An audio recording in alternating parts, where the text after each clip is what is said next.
আবার ওটার দিকে তাকিয়ে কি ভাবছিস? ওটা তোর বাবার আমলের নৌকা, আমাদের পেট চালিয়েছে এতদিন। ওকে সম্মান করতে শেখ। সম্মান তো করি মা, কিন্তু ভয়ও করি। সেদিন যে ঝড়টা গেল, মনে হচ্ছিল মাঝ সমুদ্রে ডুবেই যাব। নৌকাটার ভাসাতে পারছিল না। এই সময় গ্রামের সবচেয়ে ধনী এবং অহংকারী মহাজন মিরাজ তার চকচকে নতুন নৌকা নিয়ে ঘাটের দিকে যেতে থাকে। কিরে সাগর, তোর ওই ভাঙ্গা ভেলা নিয়ে আজকেও যাবে নাকি সমুদ্রের দয়া ভিক্ষা করতে? আমার নতুন নৌকাটা দেখ, শাল কাঠে বানানো, ঢেউয়ের বুকে এটা রাজা হয়ে চলে। আর তোরটা তো ভিখারির মতো কাঁপে। সাগর দাঁতে দাঁত চেপে থাকে, কোনো উত্তর দেয় না। মিরাজ তাচ্ছিল্য করে চলে যায়। ওর কথায় কান দিস না বাবা, তোর সাহস আছে আর সৃষ্টিকর্তার আশীর্বাদ আছে, আজ হয়তো তোর ভাগ্য খুলে যাবে। মায়া এক বাটি পান্তা ভাতার একটা পোড়া লঙ্কা সাগরের হাতে দেয়। ভাতটুকু খেয়ে নৌকা দিকে এগিয়ে যায় সে। আজ আমি অনেক গভীরে যাব মা, যেখানে বড় মাছ পাওয়া যায়। তুমি চিন্তা করো না।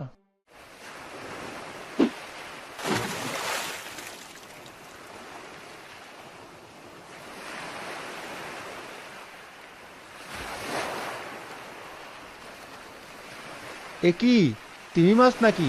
এত শক্তি! সে তার সমস্ত শক্তি দিয়ে জাল টানতে শুরু করে। অনেকক্ষণ কষ্ট করার পর জাল যখন পানির উপরে উঠে আসে, সাগর বিস্ময়ে স্তব্ধ হয়ে যায়। জালে কোনো সাধারণ না, আছে এক অবিশ্বাস্য সুন্দর মাছ। এ কি, এত সুন্দর মাছ তো আমি জন্মেও দেখিনি। এ তো রূপকথা জগতের কোনো প্রাণী হবে। মাছুয়া, আমাকে ছেড়ে দাও, আমি তোমাকে 3টি বর দেব। মাছ, মাছ কথা বলে? আমি কি স্বপ্ন দেখছি? না, তুমি স্বপ্ন দেখছো না। আমি সাগরের জাদুকরী মাছ। যারা আমাকে শ্রদ্ধা করে, আমি তাদের ভাগ্য পরিবর্তন করি। যে আমাকে মুক্তি দেয়, আমি তার 3টি ইচ্ছে পূরণ করি। কিন্তু সাবধান মাছুয়া, আমার বর দেওয়ার 3টি শর্ত আছে। প্রথমত, প্রতিটি ইচ্ছার ফল ভালো হবে না খারাপ, তা তোমার উদ্দেশ্যের উপর নির্ভর করবে। দ্বিতীয়ত, লোভ বা অহংকার থেকে চাওয়া ইচ্ছা বিপদ ডেকে আনবে। আর সবচেয়ে গুরুত্বপূর্ণ, একটা ইচ্ছা যদি খারাপ প্রমাণিত হয়, তবে বাকি দুটি সুযোগও হারিয়ে যাওয়ার আশঙ্কা থাকবে। ভেবেচিন্তে তোমার ইচ্ছা প্রকাশ করো। দারিদ্র, ভাঙা নৌকা, মিরাজের ব্যঙ্গ সবকিছু সাগরের চোখের সামনে ভাসে।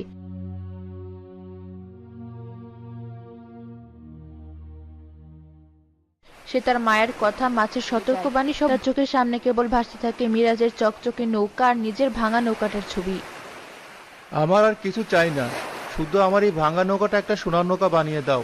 এমন নৌকা যা দেখে গ্রামের সবাই অবাক হয়ে যাবে। মাছ হতাশ হয়, কিন্তু সে তার প্রতিশ্রুতিতে বাধা। তোমার ইচ্ছাই পূরণ হোক।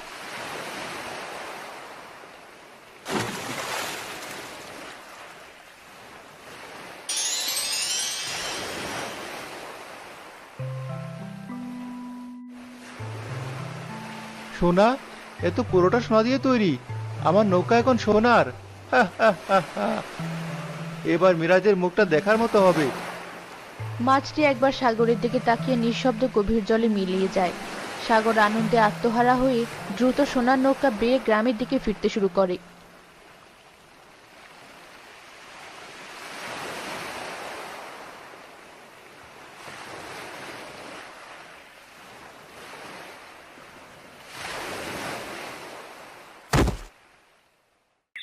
এ তো সাগরের নৌকা, কিন্তু এটা তো সোনায় মোড়া।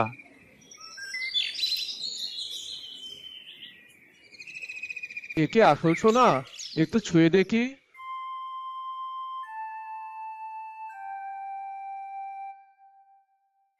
কিরে সাগর, এত সোনা পেলি কোথায়? সত্যি করে বল। কাল রাতে তো তুই আর আমি একসাথে বেরিয়েছিলাম। আমার জালে চটল কিছু পুঁটি মাছ, আর তুই একেবারে সোনার পাহাড় নিয়ে এলি। মিরাজ ভাই, আমি শুনেছ, ওর গলা দিয়ে কথা বেরোচ্ছে না। কারণ ও নিশ্চয়ই কাল রাতে কোনো বাণিজ্য তরি ডুবির সুযোগে সব সোনা লোড করেছে। ও আমাদের গ্রামের নামে কলঙ্ক। হ্যাঁ, তাই তো। নইলে এক রাতের মধ্যে এত বড়লোক হওয়া যায় নাকি? সাগর, মিরাজ যা বলছে তা কি সত্যি? এই সোনা তুমি কোথায় পেয়েছো, তার প্রমাণ দিতে হবে, নইলে তোমাকে আমরা পুলিশের হাতে তুলে দেব। না না, আমি চুরি করিনি। এই আমার ভাগ্য, সমুদ্র আমাকে দিয়েছে। সমুদ্র দিয়েছে? হ্যাঁ, হ্যাঁ, হ্যাঁ। সমুদ্র কি সোনার ডিম পারে? শোনো গ্রামবাসীরা, এই সোনা যদি ওর একার হয় তবে ও আমাদের সবাইকে ঠকিয়ে বড়লোক হতে চায়। আর যদি এই সোনা আমাদের সমুদ্রের হয় তবে তাতে আমাদের সবার অধিকার আছে। মিরাজের কথায় ভিড়ের মধ্যে গুঞ্জন শুরু হয়। গরিব জেলেদের চোখে লোভের আগুন জ্বলে ওঠে। তারা এতদিনের প্রতিবেশী সাগরকে ভুলে গিয়ে এক মুহূর্তে শত্রু ভাবতে শুরু করে। মিরাজ ঠিকই বলেছে, আমাদের ভাগ আমাদের দিতে হবে। হ্যাঁ, আমাদেরও তো সংসার আছে।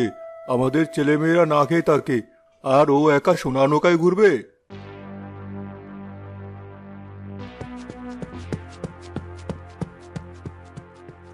থামো তোমরা, আমার ছেলে চোর নয়, ওকে তোমরা মারবে না। কাকে? তুমি সরে যাও, আজ এর বিচার হবে। হয় ও আমাদের ভাগ দেবে, নয়তো আমরা ওর নৌকা ভেঙে সোনা বের করে নেব। সাগর অসহায় চোখে চারদিকে তাকায়। যারা কাল পর্যন্ত তার বন্ধু ছিল, আজ তারা তার রক্তপিপাসু। সে বুঝতে পারে এই সোনার নৌকা তাকে সম্মান নয়, বরং সবার থেকে বিচ্ছিন্ন করে দিয়েছে। শেষ পর্যন্ত ভিড়ের চাপে সাগর নতি স্বীকার করতে বাধ্য হয়।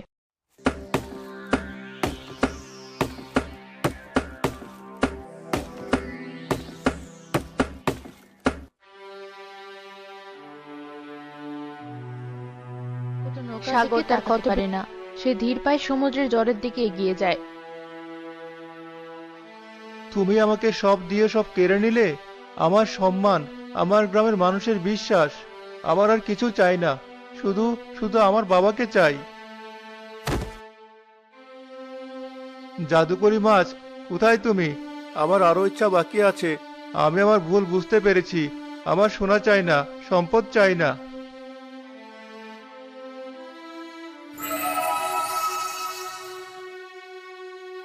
আমি তোমাকে সতর্ক করেছিলাম মাছুয়া, লোভ ধ্বংস ডেকে আনে। বলো, তোমার দ্বিতীয় ইচ্ছা কি? এবার কিন্তু ভেবেচিন্তে বলো। আমার বাবা বহু বছর আগে এই সমুদ্রে হারিয়ে গিয়েছিলেন। সবাই বলে তিনি আর নেই, কিন্তু আমার মন মানে না। দয়া করে আমার বাবাকে ফিরিয়ে দাও। আমি শুধু একবার তাকে ফিরে পেতে চাই। এই ইচ্ছা ভালোবাসার, লোভের নয়, কিন্তু প্রকৃতির নিয়ম বড় কঠিন মাছুয়া। যা একবার হারিয়ে যায় তা কি আগের মতো করে ফিরে আসে? তবুও তোমার ইচ্ছাই পূরণ হোক।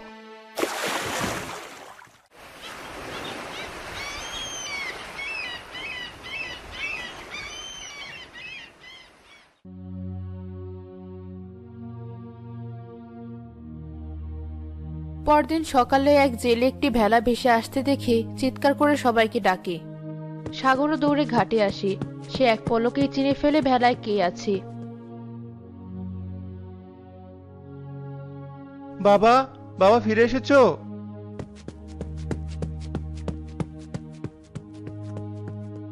তুমি ফিরে এসেছো? আমি জানতাম তুমি একদিন ফিরবে। কথা বলো, আমার দিকে তাকাও। লোকটি কোনো কথা বলেন না। তার চোখ খোলা, কিন্তু সে চোখে কোনো অনুভূতি নেই। তিনি ফ্যাল করে শুধু সমুদ্রের দিকে তাকিয়ে থাকেন।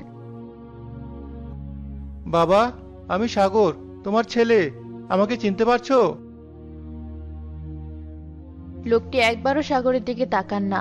তার দৃষ্টি স্থির, যেন তার শরীরটা ফিরে এলেও আত্মাটা সমুদ্রের গভীরেই রয়ে গেছে। এ কি?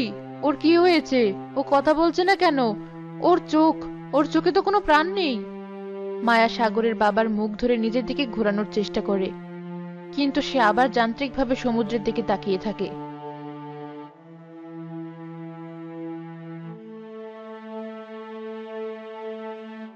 সাগর বুঝতে পারে সে তার বাবাকে ফিরে পায়নি। সে শুধু একটা জীবন্ত শরীর পেয়েছে, যার ভেতরে তার বাবা আর নেই। প্রিয়জনের জন্য ভালোবাসা মহৎ, কিন্তু প্রকৃতির নিয়ম ভাঙা যায় না। মৃতরা স্মৃতি হয়েই সুন্দর, শরীর হয়ে নয়। তুমি যা চেয়েছো তাই পেয়েছো, কিন্তু যা পেয়েছো তাকে তুমি চেয়েছিলে। সাগর তার বাবার শূন্য চোখের দিকে তাকিয়ে থাকে। সে বুঝতে পারে তার দ্বিতীয় ইচ্ছাও এক ভয়ঙ্কর ভুল ছিল।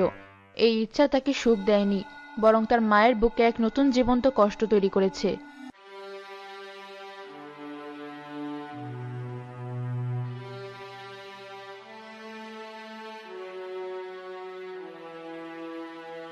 মায়া তার স্বামীর জন্য খাবার নিয়ে আসে, কিন্তু সাগরের বাবা সেদিকে ফিরেও তাকায় না। মায়া নিঃশব্দে চোখের পানি ফেলে চলে যায়।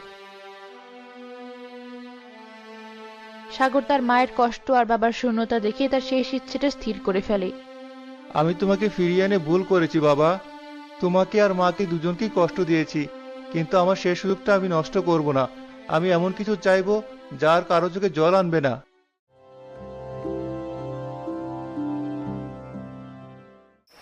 গভীর রাতে সাগর আবার সমুদ্রে যায়। জাদুকরি মাছ, আমি আমার শেষ ইচ্ছা জানাতে এসেছি। তোমার দুটি ইচ্ছা তোমাকে অনেক কিছু শিখিয়েছে মাছুয়া। তোমার সাহস আছে, কিন্তু প্রজ্ঞা ছিল না। বলো, তোমার শেষ ইচ্ছা কি? সাগর এক মুহূর্ত চোখ বন্ধ করে।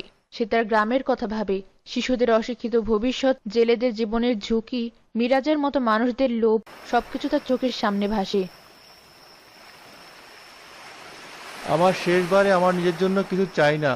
আমি চাই আমার এই জলতরঙ্গ গ্রামের প্রতিটি শিশু যেন লেখাপড়া শেখার সুযোগ পায়, তাদের জন্য যেন একটি স্কুল তৈরি হয়।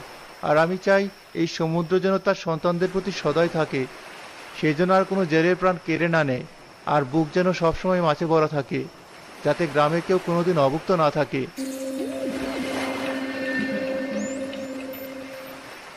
এটাই সঠিক ইচ্ছা সাগর।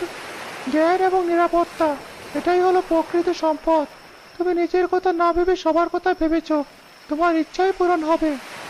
মাছটি শেষবারের মতো সাগরের দিকে তাকিয়ে এক ডুব দেয় এবং চিরদিনের জন্য অদৃশ্য হয়ে যায়। যাওয়ার আগে তার আলোর রেশটুকু পুরো সমুদ্রকে আলোকিত করে দিয়ে যায়।